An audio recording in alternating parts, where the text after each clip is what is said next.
Bonsoir chers internautes, je suis très heureux de vous retrouver et je vous remercie surtout de vous connecter à cette séquence vidéo Voix du conte, Voix de la sagesse.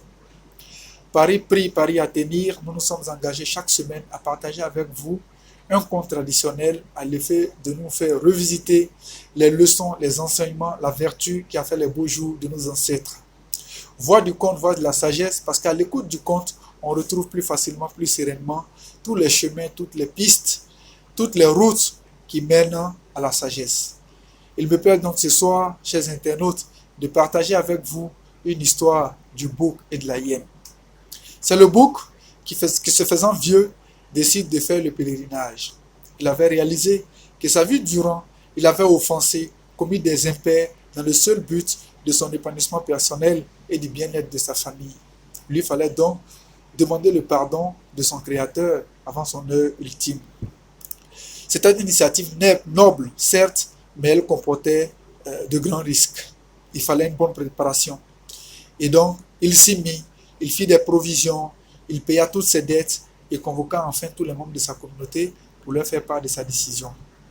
C'était l'émoi, c'était l'émotion, certains avaient peur, d'autres se réjouissaient, mais au bout du compte, chacun décida d'accorder ses bénédictions au bouc pour qu'il entreprenne ce voyage si noble, mais véritablement difficile. Bouc prit donc la route et supporta pendant son trajet qui devait durer des années le soleil, la pluie, les vents. Il dormait parfois dans les herbes, dans des buissons, sous des arbres, au gré des circonstances, au gré de tout ce qui pouvait intervenir dans ce type de voyage. Et puis, par une matinée, après plusieurs mois de marche, il se retrouva nez à nez un matin avec la hyène.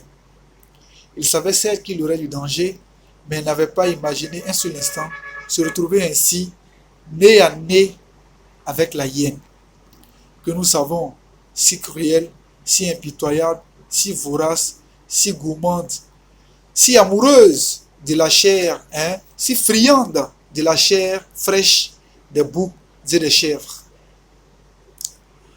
Il se mit à trembler, c'était l'émoi, il avait peur, il ne pouvait ni s'enfuir, ni se défendre. Il était là, c'était l'impasse.